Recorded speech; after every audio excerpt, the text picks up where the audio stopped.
नमस्कार, आप देख रहे हैं न्यूज 18 राजस्थान। आपके साथ मैं हूं अभिषेक। बुलेटिन की शुरुआत करेंगे और सबसे पहले बात धौलपुर की करते हैं, जहां जिले के सैपौ उपखंड के सरकारी हॉस्पिटल तिराहे पर ट्रांसफार्मर में आग लग गई।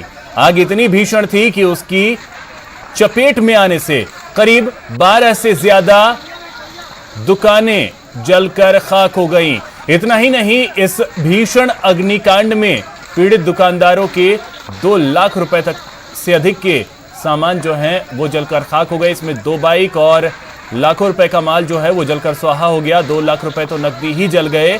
और आपको बता दें कि आग बीती रात 2 बजे शॉर्ट सर्किट की वजह से लगी। ये एक्सक्लूसिव तस्वीरें न्यूज 18 राजस्थान पर आप देख पा रहे हैं। धौलपुर से ये खबर सामने आई, जहां पर सैपौ में ये आग लगी।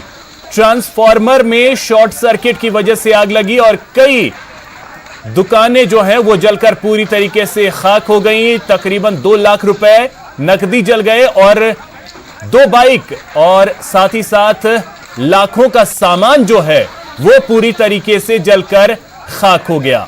एक्सक्लूसिव तस्वीरें न्यूज 18 राजस्थान पर। आग की भयावहता का अंदाजा उनकी लपटों को देखकर आप लगा सकते हैं।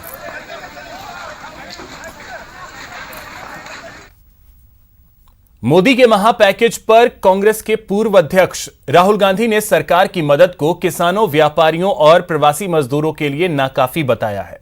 उन्होंने कहा कि सरकार की मदद कर्ज का पैकेट नहीं होना चाहिए। किसान, प्रवासी मजदूरों की जेब में सीधा पैसा जाना चाहिए। वो कर्ज का पैकेज नहीं होना चाहिए।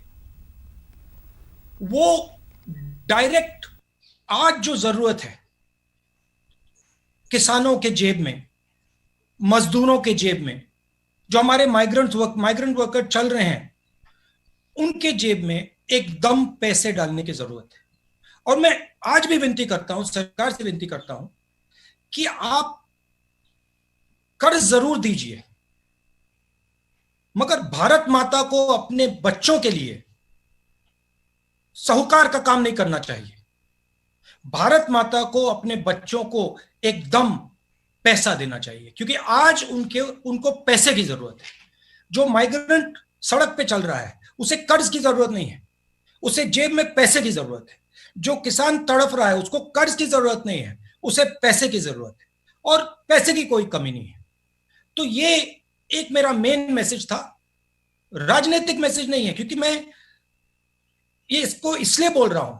रेटिंग के बारे में आज मत सोचिए, विदेश के बारे में आज मत सोचिए, आज हिंदुस्तान के बारे में सोचिए और इनको एकदम आप पैसा दीजिए। और फिर देखिए, जैसे ही ये लोग काम करना शुरू करेंगे, रेटिंग बिल्कुल सही हो जाएगी, कोई प्रॉब्लम नहीं आएगी रेटिंग। हमें हिंदुस्तान के दिल को देखकर डिसीजन लेना है, विदेश को देखकर डिसीजन नहीं लेना है। मैं बस ये कहना चाहता हूं कि ये जो लोग सड़कों पे चल रहे हैं, इनकी मदद हम सबको करनी है। सिचुएशन ये है कि बीजेपी सरकार में है और उनके हाथ में सबसे बड़े औजार है, तो उनको उनकी ज्यादा जिम्मेदारी बनती है। हम ऑपोजिशन में, हमारा भी काम है, हमारा संगठन है, हमारा भी काम है, और ज्वाइंटली एक काम सबको करना पड़ेगा। स्टेट्स की कोऑर्डिनेशन में कोई कमी रह सकती है, मगर उसको रिजॉल्व करना है। हम ये नहीं कह सकते कि हाँ भैया मध्य प्रदेश और इसके बीच में कोऑर्डिनेशन की कमी है। वो बात छोड़िए, रेजोल्यूशन की बात करते हैं, आगे बढ़ते हैं। और जो आंधी आने वाली है, क्योंकि आने वाली है, वो जो चैलेंज है उसको हम एक साथ मिलकर कन्फ्रंट करें। हमारी स्टेट्स में हम पूरी तरह सपोर्ट देने की कोशिश कर रहे हैं। हमारे स्टेट्स में हम डायरेक्टली पैसा दे रहे हैं। छत्तीसगढ़ सरकार डायरेक्टली पैसा दे रही है। हम मनरेगा पे फोकस कर रहे हैं, मनरेगा को हम डबल करने की कोशिश कर रहे हैं। तो हमारी स्ट्रैटेजी है। जहां तक अर्ली वार्निंग की बात है, मैं सच है कि मैंने ये बात फरवरी में उठाई, मगर देखिए अब ये कहना उसका कोई मतलब नहीं है। अब किसने उठाई, कब उठाई, क्यों उठाई, वो अलग बात है, हो गया वो। ये जो तूफान है ये अभी आया नहीं है। ये आप मत सोचिए कि तूफान आ गया है, तूफान अभी सामने आ रहा है, और वो तूफान आर्थिक तूफान है और उससे बहुत सारे लोगों को चोट लगने वाली है। तो फिंगर पॉइंटिंग नहीं करनी, मगर जो ऑपोजिशन का काम है, मैं आपसे क्यों बात कर रहा हूं? क्योंकि मैं सरकार पे दबाव डालना चाहता हूं।